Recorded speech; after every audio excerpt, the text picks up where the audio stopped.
علیکم۔ Current topics تو بہت ہیں جن پہ بات کی جا سکتی ہے۔ گزشتہ 3-4 دہائیوں سے جرنلزم کر رہے ہیں، سیکھ رہے ہیں، آج تک سیکھ رہے ہیں۔ بہت سی باتیں حیران بھی کر دیتی ہیں اور بہت سی باتیں بندہ سمجھتا ہے، سیکھتا ہے، سکھاتا ہے، چلتا رہتا ہے۔ آج کل کرنٹ ایشوز جو چل رہے ہیں، گلگت بلتستان، اس پہ ہمیں مختلف ٹی وی چینلز پہ بلایا جا رہا ہے، پوچھا جا رہا ہے۔ سی پیک کے 10 سال ہو گئے، اس پہ بات ہو رہی ہے۔ چین کا تعاون، ابھی حال ہی میں وزیر اعظم کی جو پریس کانفرنس ہوئی جس میں کہا گیا کہ چین نے $5 ارب دے کر پاکستان کو ڈیفالٹ سے بچایا۔ اب ایک اور کرنٹ خبر چل رہی ہے آج کل، تو وہ یہ ہے کہ IMF کا جو وفد ہے وہ عمران خان کو بھی ملا ہے، نون لیگ کو بھی ملے گا، پیپلز پارٹی کو بھی ملے گا، اور جس میں وہ کنسنسس یعنی چاہے گا کہ ان کی طرف سے ایک سپورٹ ہو اس کے لیے، وہ حاصل کرے گا۔ تو یہ ساری چیزیں لے کر، لیکن اس ساری باتوں کے اوپر بات کچھ کر لیں گے آج، کچھ کل کر لیں گے، کچھ مزید اگلے ویلاگز میں کر لیں گے۔ ایک عمران شفقت صاحب کا، میرے چھوٹے بھائیوں کی طرح ہیں، ان کے ساتھ جو بیٹھتے ہیں وہ بھی میرے چھوٹے بھائی ہیں، رضوان، رضی، وجاہت، مسعود، ان کے ساتھ اچھا خاصا انٹریکشن رہا۔ وہ انہوں نے حسن نثار صاحب کے حوالے سے بات کی۔ حسن نثار صاحب کو سے میری انٹریکشنز ہیں، اچھا سلام دعا ہے، لیکن اپنی اپنی جگہ پہ ہم اپنے انفرادیت رکھتے ہیں، اور دنیا میں انہوں نے اپنا لوہا منوایا ہے، بہرحال وہ اپنی جگہ۔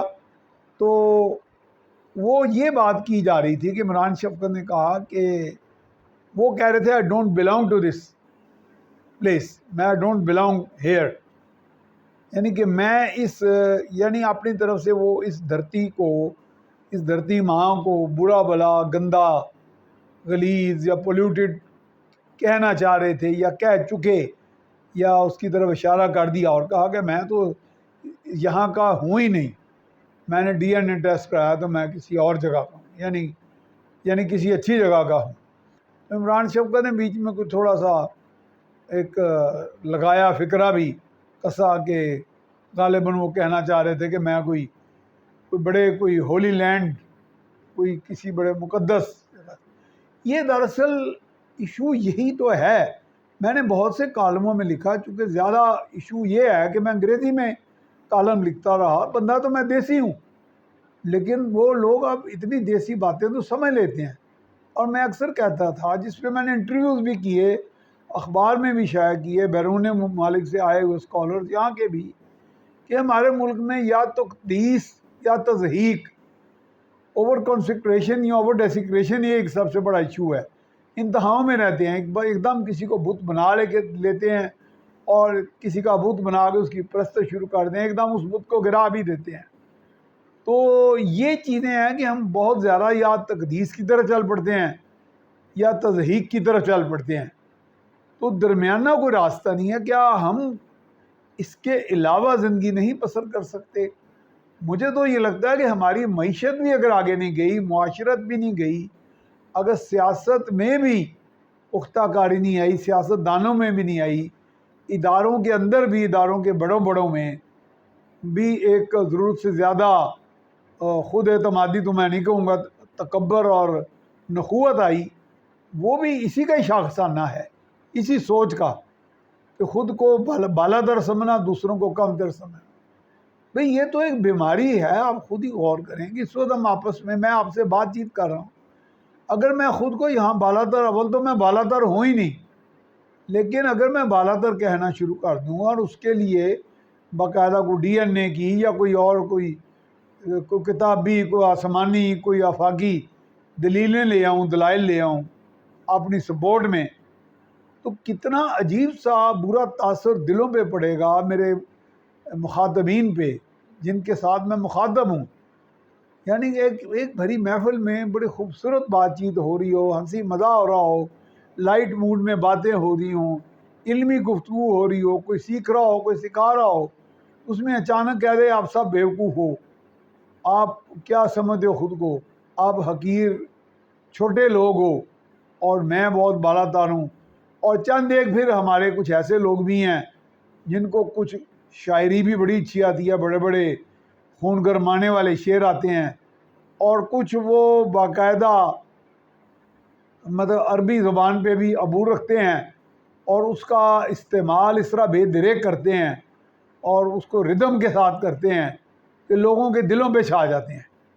دل سے چھا جاتے ہیں یا ظاہری طور پہ چھا جاتے ہیں، ہمارا چھا جاتے ہیں اور وہ ایک تاثر سا قائم کر دیتے ہیں کہ ان سے اچھا اس کائنات میں کوئی نہیں، ان سے زیادہ سچ بولنے والا کوئی نہیں. پھر وہ اس میں بار بار یہ بھی کہہ دیتے ہیں کہ چونکہ میں کسی جگہ کا ڈائریکٹر جنرل رہا، کمشنر رہا، ڈپٹی کمشنر رہا، مجھے بہت سا پتہ ہے. یہ میں سمجھتا ہوں کچھ لوگوں کا ایکسپوجر زیادہ ہوتا ہے، انہیں بہت سی چیزوں کا پتہ ہوتا ہے، لیکن علم کسی کی بھی ایکسکلوسیو ڈومین نہیں.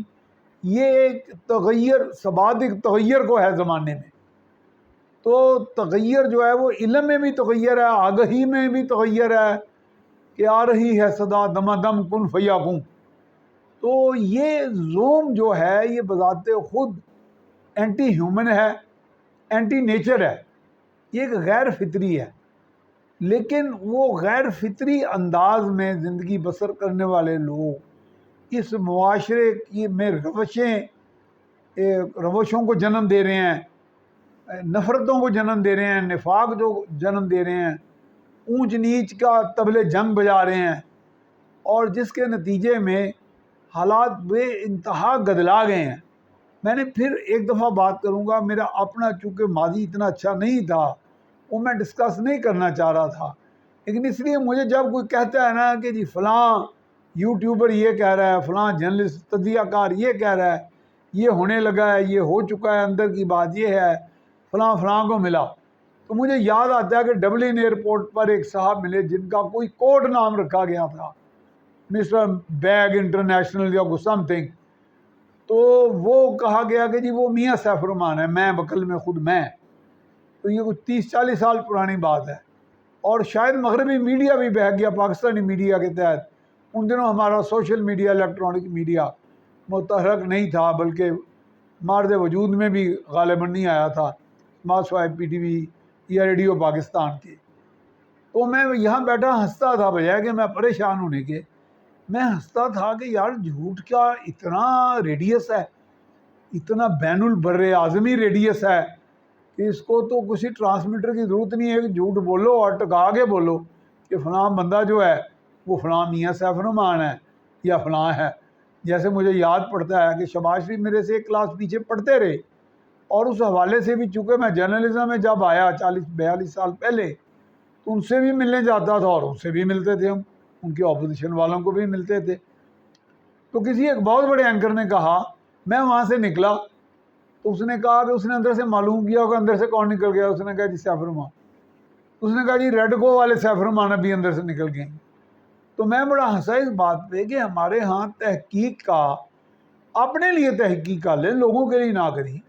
ایک اپنا تجسس بھی ہوتا ہے کہ یار کون سیف الرحمان آیا ہے، ریڈ کو والا آیا ہے، قطر والا آیا ہے، یا دی نیوز اخبار والا آیا ہے، جنگ گروپ والا آیا ہے. لیکن نہیں، وہ کہہ دیا گیا جی اندر سے ہو گیا کہ وہ اس وقت قطر میں بیٹھے ہوئے تھے. میرے بارے میں جب وہ خبر آئی کہ ڈبلن ایئرپورٹ پر یو کے پولیس نے ایک شخص کو گرفتار کیا تو میں شدارہ بھی نہیں ٹپا تھا ابھی تک. تو یہ چیزیں مجھے لگتا ہے وہ گوسپ اور زیادہ ملٹی پلائی ہو گیا ہے. وہ گوسپ جو ہے، وہ گپ جو ہے، گپ شپ، وہ بہت زیادہ ہونا ہو گئی ہے، شارپن ہو گئی ہے. جیسے آپ شارپنر کے ساتھ پینسل نہیں گھڑتے، وہ گھڑ گئی ہے. تو اب ہم اس مخمسے میں، اس تکون میں، اس سحر میں مبتلا ہیں سب کے سب. اب بہت مشکل سا ہو گیا ہے کہ گرین کو شیف سے علیحدہ کرنا، سچ تک جاننا. گو کہ ہم سب لوگ دعوت کرتے ہیں کہ میرا چینل جو ہے وہ سچ کی تلاش میں اور سچ ہی بتاتا ہے، اور سچ کہوں گا، سچ کے سوا کچھ نہیں کہوں گا. یہ باتیں جو ہیں، یہ میرا خیال ہے کہ اچھے معاشرہ کیا، اچھا فرد انفرادی طور پہ بھی آپ دیکھیں تو یہ بیماری ہے. میں ہر وقت یہ سوچتا رہوں کہ جتنے بھی لوگ میرے گرد و پیش ہیں یا میرے پیشے میں ہیں یا جو مجھے سنتے ہیں یا مجھے دیکھتے ہیں، وہ مجھ سے حقیر ہیں.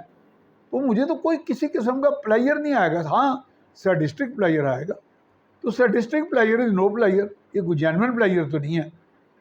یہ چیزیں ہمارے ہاں بہت ہوئی ہیں۔ اب میں ایک جو بات، یہ تو ہوگی بات، کیونکہ میں سمجھتا ہوں اچھا معاشرہ ہی اچھی معیشت کا باعث بنتا ہے، وہ ہم نہیں ہیں ہمارے یہاں۔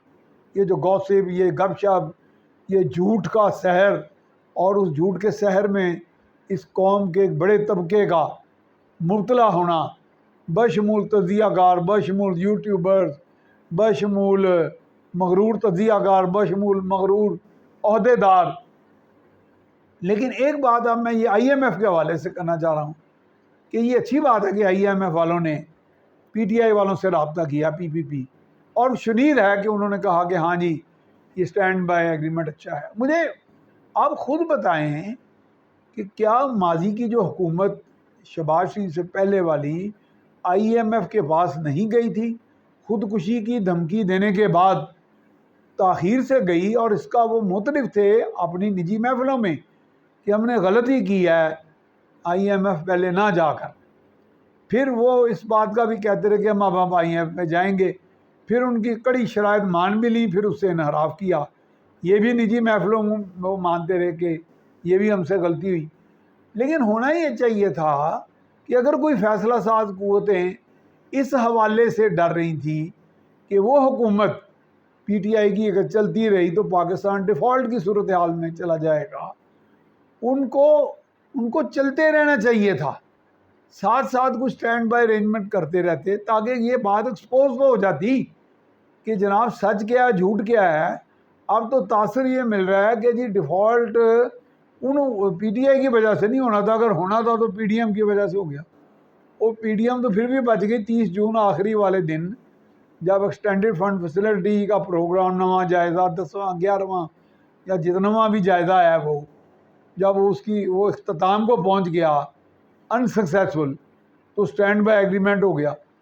اب اس کو کس کسوٹی پر، میں تو معیشت دان نہیں ہوں، معیشت کی کسوٹیاں بھی چھوڑ دیں، جو بین الاقوامی کسوٹیاں تقریباً ہر زبان زد عام ہے، سب کو پتہ ہے کہ بائی لیٹرل ہو، دو طرفہ ہو، یا دیگر ممالک کے ساتھ ملٹی لیٹرل ایگریمنٹس ہوں، تو پیسہ قرضے کی شکل میں، کریڈٹ کی شکل میں، سرمایہ کاری کی شکل میں، یہ مالیاتی ڈاکٹر آئی ایم ایف کی فٹنس سرٹیفکیٹ کے بعد ملتا ہے۔ تو اس میں دو رائے کیا ہو سکتی ہے کہ جی جو اسٹینڈ بائی ایگریمنٹ جو غلط ہے، اس میں کچھ بنیادی چیزیں ہو سکتی ہیں کہ اس کا کوئی عوام کو براہ راست فائدہ نہ ہو، لیکن ڈیفالٹ اگر ہوتا تو کیا فائدہ ہوتا عوام کو؟ میرا حال جس تکلیف میں اس وقت عوام مبتلا ہیں وہ تکلیف اس سے دگنا ہو جاتی۔ اور دوسری یہ بات ہے کہ کیا پی ٹی آئی کی حکومت اگر اقتدار میں ہوتی اس وقت تو کیا ملک ڈیفالٹ نہ ہوتا؟ تو کیا وہ اسٹینڈ بائی ایگریمنٹ کے لیے نہ جاتے؟ کسی اور کی حکومت ہوتی جو بڑے بڑے دعوے دار ہیں کہ جی ہمیں حکومت کا موقع دیں ہم تو یہ کرتے۔ تو یہ سوال میں آپ کے لیے چھوڑے جا رہا ہوں، اس پہ غور کریں۔ نہ میں کسی کی تعریف کر رہا ہوں نہ بات تعریفی کر رہا ہوں، لیکن یہ کہتا ہوں کہ تھوڑا سا کوئی لاجیکل کنکلوژن پہ پہنچیں۔